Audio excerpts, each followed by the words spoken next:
Всем привет, друзья! Сегодня у меня на обзоре несколько от Левантов, которые я купила в последнее время. Больше нишевые ароматы или что-то из бутиковой линейки, люксовых брендов. В общем, пытаюсь как-то что-то найти интересное, эксклюзивное для себя, да, то, что я еще не пробовала. Вы знаете, хочется как-то вот найти аромат, который вызовет эффект вау, эффект удивления, вот действительно что-то, чего еще я не ощущала. И мне кажется, с каждым днем, да, с каждым ароматом, который я покупаю, мне кажется, все труднее удивляться, все меньше ароматов, которые способны удивить. Хотя я-то попробовала совсем не так много. У нас даже в городе нет сетевых магазинов. И все, что я пробовала, это то, что я еще лет 5 назад заказывала в виде от Левантов с сайтов, где продают в распив. И потом уже, когда у нас появились магазины, где продают частные предприниматели, тоже в распив продают оригинальные ароматы. Вот там, конечно, я много чего уже перенюхала, но тем не менее это, наверное, все-таки в разы меньше, чем то, что продается в сетевых магазинах в больших городах. Поэтому мой опыт ольфакторный, казалось бы, не так велик. И тем не менее, уже с каждым ароматом мне все труднее удивляться, все как-то мне уже кажется на что-то похожим, все уже какое-то однообразное. Вот я не знаю, как же тогда те люди, которые имеют доступ к большим супермаркетам парфюмерным и перепробовали там уже сотни ароматов, наверное, для них вообще проблема найти что-то новое для себя. В общем, такие вот философские вопросы меня посещают. Ну, давайте приступим к рассказу об ароматах. Итак, с чего бы начать? Начнем с аромата Spiky Muse по хронологии покупок. Экснеила Spiky Muse. В переводе, по-моему, муза с шипами. Ой, а почему у меня Фредерик Маль в руках? Вот Spiky Muse. Роза с шипами, нет, муза с шипами, вот так переводится. В общем, аромат меня привлек своей свежестью, когда впервые его ощутила.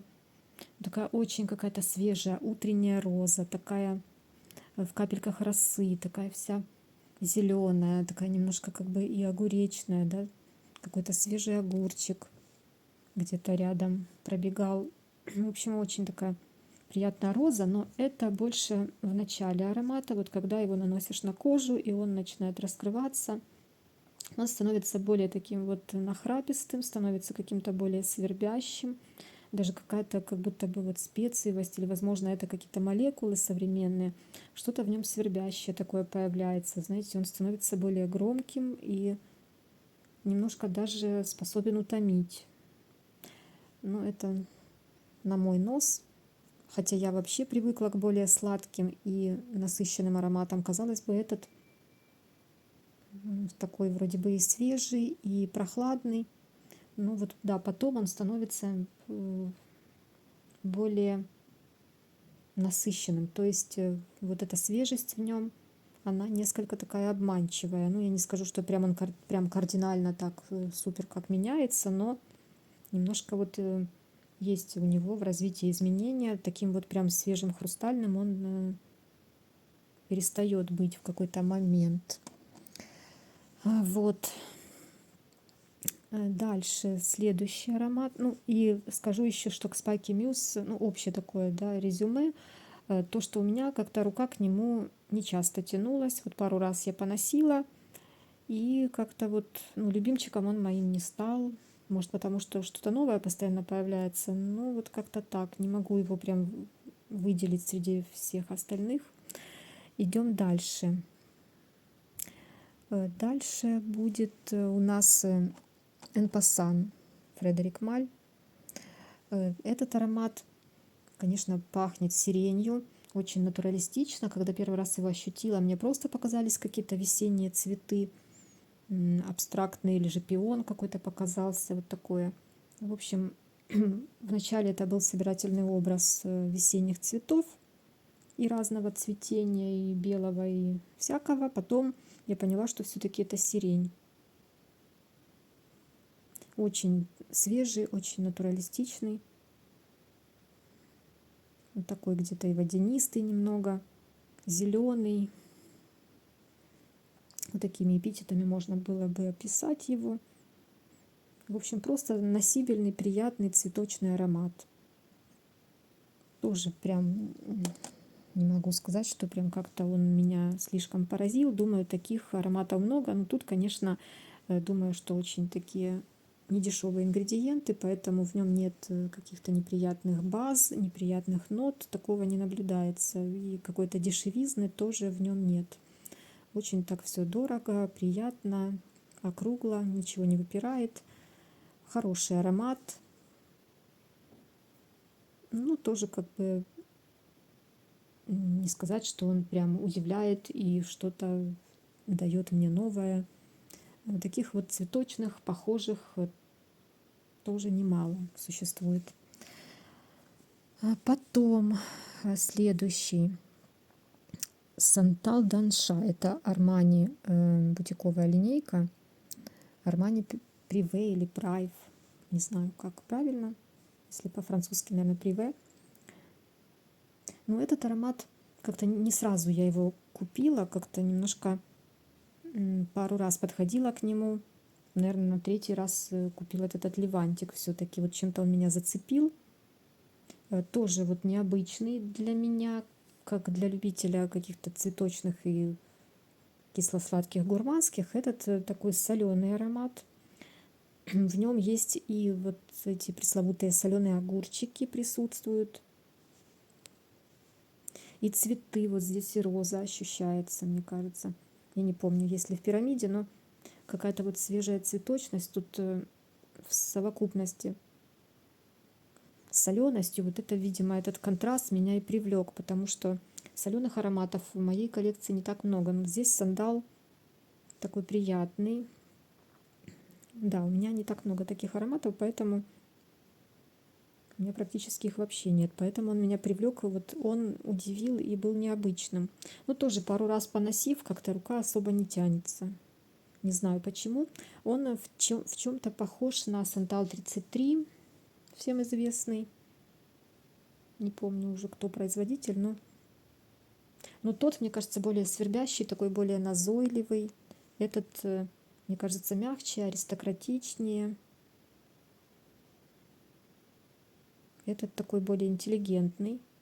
Он не будет напрягать. Он вообще такой немного, знаете, он тихий. Он не кричит. Он мягко вас окутывает. Его желательно обновлять, наверное, каждые пару часов, потому что не слишком долго я его на себе ощущала, если честно. И в этом, может быть, еще в этом проблема, что я его не часто носила, потому что я покупаю по 3 мл.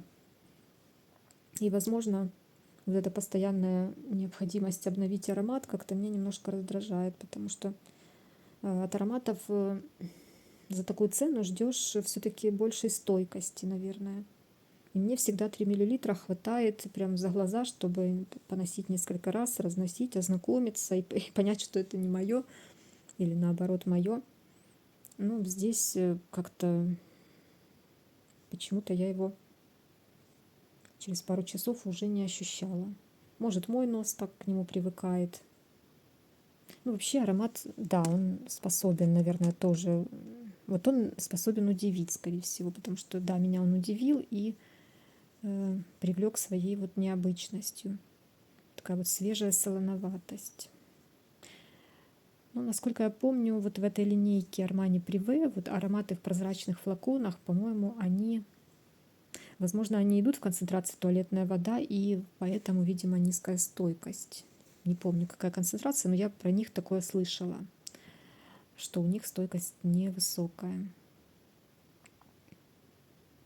Ну вот если бы он звучал, наверное, подольше и был немножко поярче, возможно, он бы мне понравился больше. Но аромат приятный, я бы, в принципе, да, кто любит что-то такое, хочет необычное, советовала бы вот с ним познакомиться. Потому что именно он у меня вызвал эффект вау, наверное, на первых этапах знакомства с ним. Итак, идем дальше. Потом я купила Вот этот вот аромат Байреда, Мохаве Гост, так, кажется, читается. Я думала, что вот этот аромат прям точно будет вау, точно удивит, поразит. Но, к сожалению, этого не случилось. Посмотрела я несколько обзоров перед тем, как этот Левант купить. Байреда тоже такой недешевый бренд. Не знаю, вот вообще не совсем поняла этот аромат. Тоже он какой-то тихий, мало держится на мне. Я вообще его там буквально через полчаса, по-моему, уже не слышу. На блотер пыталась нанести, тоже как-то буквально немного прошло времени, его уже практически не слышно.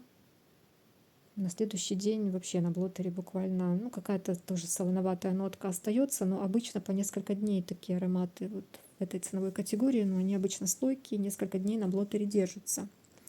Этот ни с кожи не слышно, ни с блотера. Тоже какая-то солоноватость, но если вот в Армане Сантал там свежая, с цветами солоноватость, то здесь она такая припыленная. Действительно, вот если это что-то на тему пустыни, то здесь что-то такое вот присыпанное песком, возможно. Такой вот. Здесь фиалки, по-моему. Ну, какая-то вот пудровость ощущается. Вот такая солоноватая пудра. Немножко и водянистость какая-то присутствует. Ну, каких-то вот таких резких свежих нот здесь нет. Он такой вот округлый. Не яркий такой, округлый, сглаженный. Несколько припыленный. Не знаю, как-то вот совсем я с ним не подружилась. И у него еще вышла сейчас какая-то новая версия, что-то более интенсивное, по-моему, или интенс, или как-то так. Вроде как более интенсивная версия. Ну, я нюхала, мне кажется, примерно похоже. Может быть, там стойкость повыше, но цена была намного дороже, поэтому его не стала выбирать. Решила попробовать вот эту версию. Ну, плюс-минус они, по-моему, на мой нос похожи по самому аромату. В общем, какой-то он для меня никакой, действительно. И я видела тоже обзоры. Ну, кому-то да, кому-то он очень нравится. Есть блогеры из тех, которых я смотрю, которым он очень нравится и в любимчиках ходит. А вот одна девушка тоже сказала, что вот это какое-то что-то такое невнятное, что даже непонятно, как его описать. Вот как будто бы какая-то серая несуразица. В общем, что-то в этом роде. Ну вот и у меня как-то не вызвал он никаких особо эмоций. Может, сейчас вот в тепло поношу. Тогда еще было прохладно, когда я его первый раз разнашивала. Попробую еще вот, когда станет пожарче, поносить. В общем, следующий аромат — это Oud Satin Mood Франциск Куркджан. Тоже как-то вот я по обзорам блогеров его присмотрела, да. Одна девушка тоже молодая хвалила его. Ну, думаю, наверное, должен быть какой-то такой не слишком тяжелый. Если молодой девчонке понравился, думаю, должен быть какой-то не слишком такой тяжеляк, хотя он с удом в названии. Но он, конечно, очень яркий аромат. Очень яркий, такой вот сладковатый. Ну, тут красивый уд, такой не слишком животный, он такой более европейский. Нет здесь каких-то неприятных нот, каких-то навозов и так далее. Здесь нет. Ну, индольности никакой нет. Такой уд с гурманскими нотами, я бы сказала, со сладостью. Вообще, по-моему, это классическое сочетание роза-уда здесь должно доминировать. Ну, как таковой розы, наверное, если роза, то она тут довольно-таки сладкая. Потому что свежести здесь не ощущаю. Роза с удом, видимо, всегда становится такой вот очень заслащенной. Но, безусловно, очень яркий, очень такой... Он... Ну, вот тоже, мне кажется, он такой привлекает к себе внимание, ну и заставляет, наверное, о себе думать, да. Как будто бы вот отвлекает ваше внимание от повседневных дел или от работы. Вот его, наверное, лучше, наверное, в выходной куда-то, может, на выход, на прогулку, наверное, когда не нужно работать, потому что, мне кажется, он как-то будет меня отвлекать. Очень яркий парфюм. Унисекс, конечно, он вроде бы, как по мне, ну да, что-то не могу сказать, что в мужскую или женскую сторону больше. Ну, как для женщин точно подходит.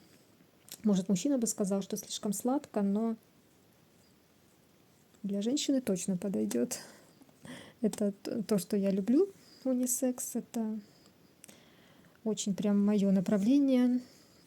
Но он, да, из-за своей яркости тоже как-то не стал моим повседневным ароматом, потому что на повседневку слишком ярко, а на выход я выхожу куда-то довольно редко. Ну, скорее всего, он более вечерний.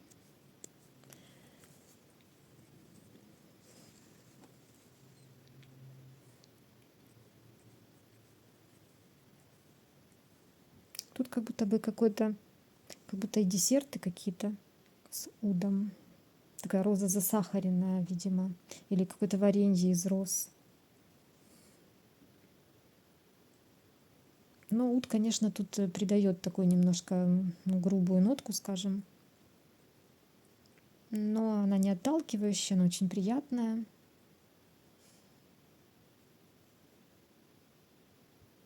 Ну, действительно, да, аромат очень достойный для тех, кто, наверное, хочет выделиться.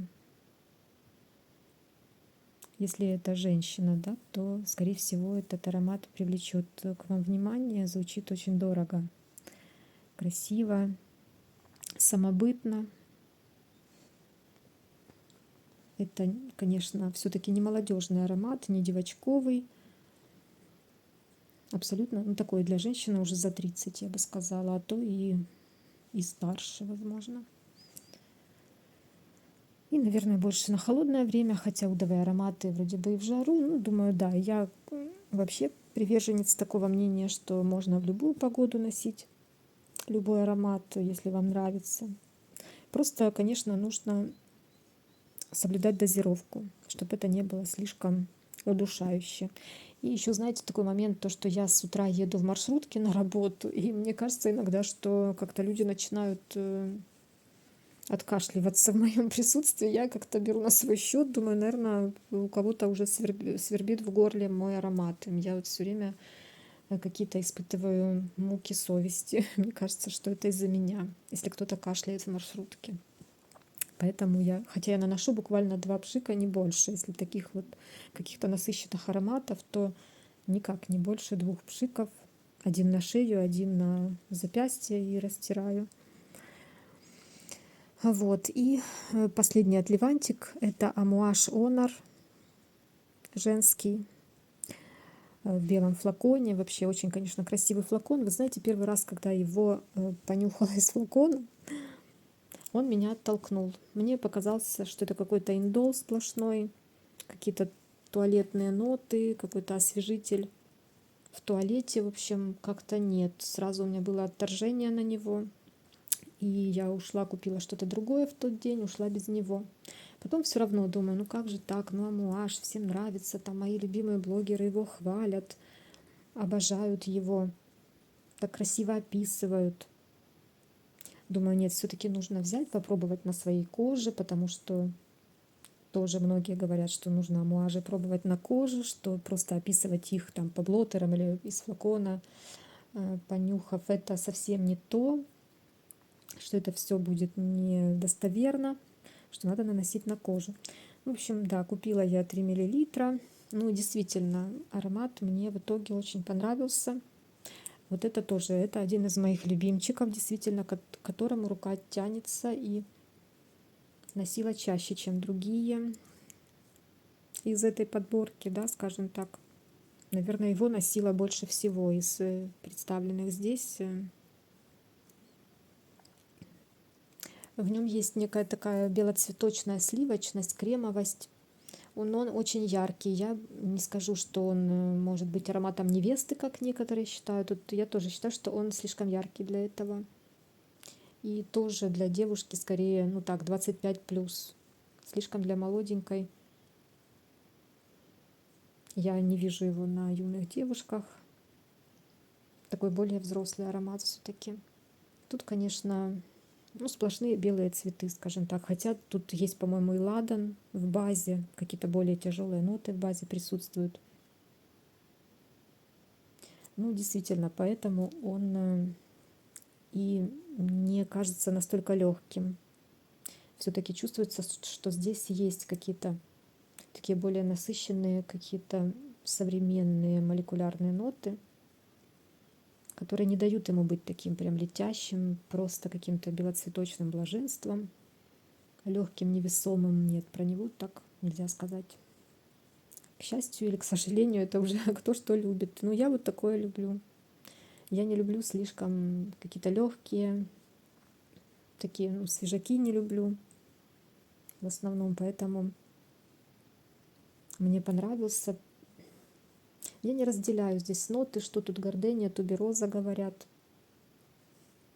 Для меня просто белые цветы, все вместе как-то, все это, его трудно разложить. Вот он звучит единым аккордом, он не распадается на ноты, его невозможно разделить, услышать что-то по отдельности, вот как мне кажется.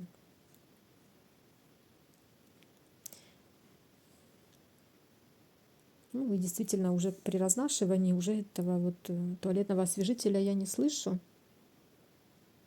Ну, очень он такой, он насыщенный, он не тихий, он такой диффузный, громкий. Вы будете его на себе ощущать, держится долго. Вот, да, вот он вызвал тоже у меня удивление, эффект вау. Это то, что вот, какие тут ароматы теперь я могу выделить, да, по результату этой подборки. Получается, что ну, самые необычные тут это Сантал Данша от Армани, Амуа Шонар, ну и Ут Сатинмут тоже очень яркий, классный аромат.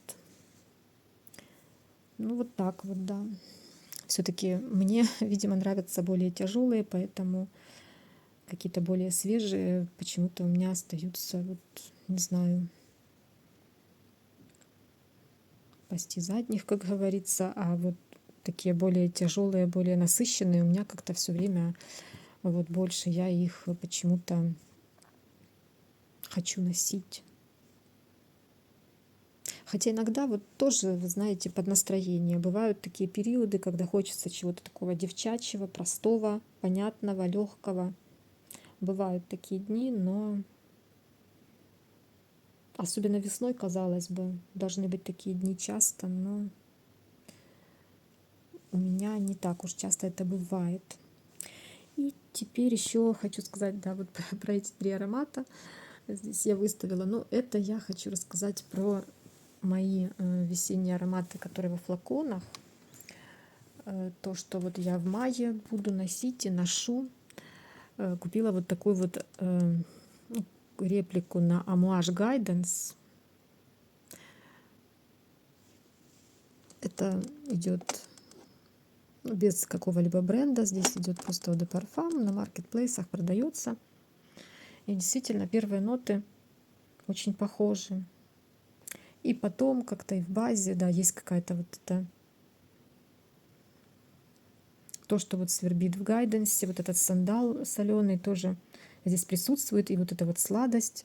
Возможно, тут не хватает немножко вот этой грушевой свежести, может, чуть-чуть не хватает. Вот в чем разница, да, между оригиналом и вот этой копией. Но, в принципе, аромат похож, да. Я не могу сказать, что какая-то плохая копия не похожа, он похож.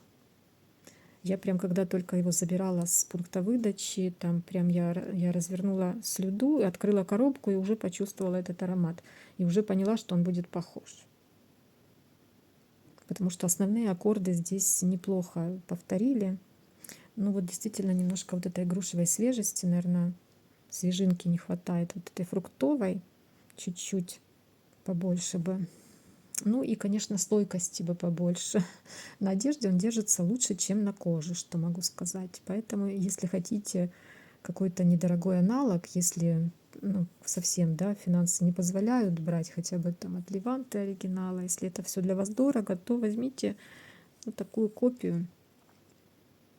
Она стоит там что-то до 700 рублей на Озоне, 25 миллилитров. В принципе, да. Ну, этого объема мне хватит, чтобы обновлять, поливаться им достаточно. Поэтому то, что он не стойкий, конечно, немножко обидно, но я же говорю, такой объем можно выливать на себя, не жалея. Просто неудобно то, что нужно в течение дня об этом вспомнить, нужно потратить время на то, чтобы пойти взять флакон, политься, это нужно его или носить с собой на работу, или просто держать все время на работе, и там, чтобы там обновлять. Поэтому немножко такие неудобства. А так, в принципе, да. Ну, на одежде, я же говорю, держится дольше. Вот, поэтому если пользоваться только им, наверное, там, если вы какой-то шарфик там набрызгаете, то он будет несколько дней от вас пахнуть, если не будете наносить что-то другое. Потом еще вот Делина, это у меня оригинал, остаток во флаконе покупала, тоже очень такой весенний. Ой, это очень женственная история, конечно, розы, пионы, личи, такой кисло-сладкий, ну, все как я люблю, все по классике. Ну, это, конечно, тоже более свежий аромат, чем я люблю обычно, чем вот эти вот все мои удовые и амуаж. Это, конечно, более легкая история, более свежая, более понятная и приятная. Может быть, кому-то покажется тоже он слишком каким-то ярким и назойливым, какому-то неподготовленному носу может, наверное, так показаться, если переборщить. Но если, опять же, два пшика сделать, то думаю, что все будет нормально. Мне нравится. И вот когда хочется прям побыть такой вот девочкой, такой женственной, такой вот беззащитной, вот можно, вот Делина для этого подходит. Хочу еще попробовать Делину эксклюзив. Говорят, что это что-то совсем другое, не очень, да и похожее. Ну вот, нужно будет взять от Леванты. Ну, как-то, знаете, кажется, что вот одна Делина есть, а зачем еще вторую? Вдруг будет похоже и будет уже неинтересно, но все-таки интересно. И еще такая вот копия Creed Silver Mountain Water у меня есть. Это я год назад весной покупала. Тоже вот своей свежестью он меня привлек. Такой вот он тоже повторяет вот эти первые ноты свежие. Есть какая-то схожесть у него с оригиналом, но тут есть немножко такая вот дешевая база. Тоже это без бренда, это просто какой-то турецкий или арабский подделка, в общем, 30 миллилитров. Тоже что-то до 1000 стоил. Ну, приятненький такой, знаете, если так просто тоже побаловаться или хочется ощутить вот этот аккорд, вот кто любит этот аромат, если вам он нравится. Конечно, оригинал там он звучит более чисто, более как-то прозрачно и без вот этой дешевизны, которая здесь присутствует. Ну, тоже вот эти первые ноты, первый аккорд дает ощущение вот этой свежести, поэтому иногда наношу больше, конечно, дома, но хочется, когда вот такой свежести, просто чтобы что-то такое ненавязчивое, хотя немножко это вот его дешевая база немножко может быть навязчивой, наверное. Но вот так под настроение такой вот свежачок. В нем есть сладинка, вот говорят, тут сладкие цитрусы. Вот для меня он пахнет как-то необычно. Вот он, для меня он какой-то не цитрусовый, какой-то необычный, вообще очень какой-то он самобытный. Мне кажется, да, наверное, тут цитрус, но он с чем-то таким вот, то ли с чем-то порошковым, то ли с каким-то ароматом чистоты. Вот какая-то молекула чистоты присутствует, которая в сочетании с цитрусом дает какой-то необычный совершенно аккорд. Это не такой цитрус, как вот, там, не знаю, ну, к чему мы привыкли, вот к каким-то просто цитрусовым ароматам. Вот не какой-то не классический цитрус для меня.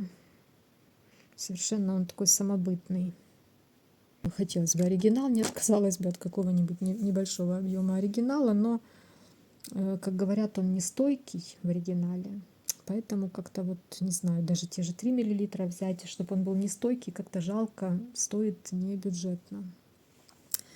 Ну, вот такие вот ароматы. Ну, это, конечно, 3 флакончика, которые из, скажем так, из нишевых аналогов. И не только то, что я носила. Также планирую снять еще видео о люксовых ароматах, которые ношу весной.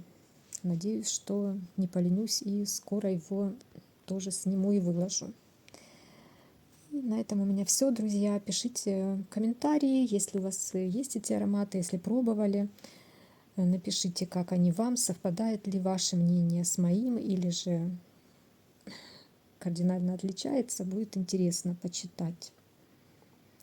На этом у меня все. Всем удачи, хорошего дня, хорошего настроения и пока-пока.